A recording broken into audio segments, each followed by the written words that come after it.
조드레박 신부의 영적 일기, 예수님의 희망의 메시지. 저는 본당에서 미사 영성체 후에 예비 신자와 영성체를 하지 않은 신자분들을 위한 안수기도를 해드립니다. 물론 영성체를 하고 또 안수받으러 나오시는 어르신들이 계시면 한 분 한 분에게 안수를 해드립니다.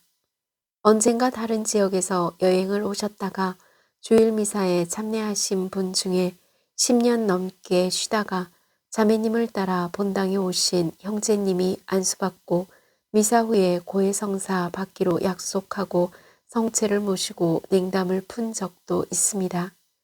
자매님께서 형제님 앞에서 눈물을 보이면서 그렇게 냉담을 풀라고 하소연을 해도 말을 안 듣더니 남편이 이곳 성당에서 미사 성제에 참여하고 말씀을 듣고 고해성사를 보고 냉담을 푼 것은 주님 섭리의 기적이라고 말합니다.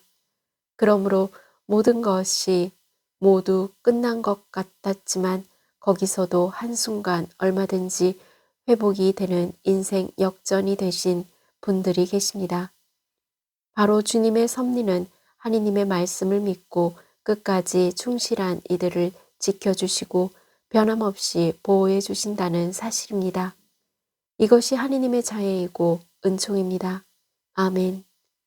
오늘 복음을 보면 하느님의 자비와 은총으로 인생이 역전되는 사람들을 볼 수 있습니다. 회당장 야이로와 회당의 딸 그리고 12년 동안 하혈하던 여자는 예수님의 말씀을 따랐기 때문에 원하는 치유와 회복의 은총을 얻을 수 있었습니다. 12년 동안 하혈하던 여자는 치료 불가능하다는 이야기를 수없이 들었을 것입니다.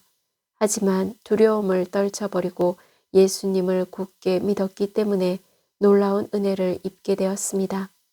딸아, 내 믿음이 너를 구원하였다. 평안히 가거라. 그리고 병에서 벗어나 건강해져라. 그리고 예수님께서 딸의 죽음 소식을 듣고 두려워 떨고 있는 회당장인 야이로에게 두려워하지 말고 믿기만 하여라 라고 말씀하셨습니다. 예수님께서 회당장의 집에 이르렀을 때 사람들은 회당장의 딸이 죽었다고 큰 소리로 울며 탄식하면서 장례의 시간을 알리는 모습을 보시고 예수님께서는 저 아이는 죽은 것이 아니라 자고 있다 라고 말씀하셨습니다. 사람들은 여전히 비웃으면서 이제 다 끝났다 라고 스스로 포기하고 절망해 버립니다. 예수님께서는 믿음이 없는 사람들을 다 내쫓으신 다음 그들이 죽었다고 말한 아이의 손을 잡고 탈리타쿰 일어나라 하고 말씀하셨습니다. 그러자 소녀가 곧바로 일어서서 걸어 다녔습니다. 이제 예수님의 말씀에는 끝날 때까지 끝난 것이 아니다 라는 희망의 메시지가 있습니다. 아멘. 사랑하는 고우님들, 분명 예수님께서는 아직 끝이 아니라고, 내가 끝날 때까지 끝난 것이 아니라고 하시는데 사람들은 스스로 포기하고 털썩 주저앉아 버립니다. 그리고 말합니다. 왜 주님이 안 도와주시냐고 하면서 원망까지 합니다. 예수님께서 말씀하십니다. 내가 안 도와준 것이 아니라 너희들이 먼저 결론을 내리고 포기한 것이다. 라고 말입니다.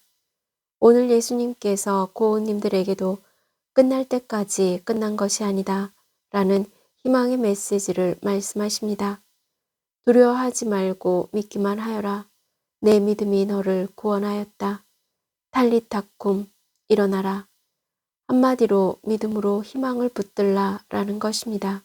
즉 어떤 상황에도 믿음의 끈을 놓지 말고 굳게 붙들라 하고 말씀하신 것입니다. 그러니 끝날 때까지 끝난 것이 아닙니다. 이제 고은님들의 삶을 두려워하지 않고 믿음으로 의지할 수 있는 것은 하느님의 말씀에서 나오는 것입니다. 로마서 10장 17절 말씀입니다. 믿음은 들음에서 오고 들음은 그리스도의 말씀으로 이루어집니다. 그러므로 그리스도의 말씀을 붙잡고 어떤 상황에서도 그 어떤 절망적인 일이 닥치더라도 두려워하지 말고 주님의 말씀을 믿는 마음으로 충만한 희망의 삶을 살아가는 고우님들이 되시기를 바랍니다. 아멘.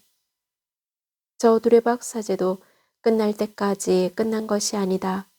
라는 예수님의 희망의 메시지를 전하며 몸과 마음이 아픈 분들과 아픈 이들을 돌보는 고우님들 그리고 고우님들의 자녀에게 치유와 회복의 은총이 임하시기를 기도합니다.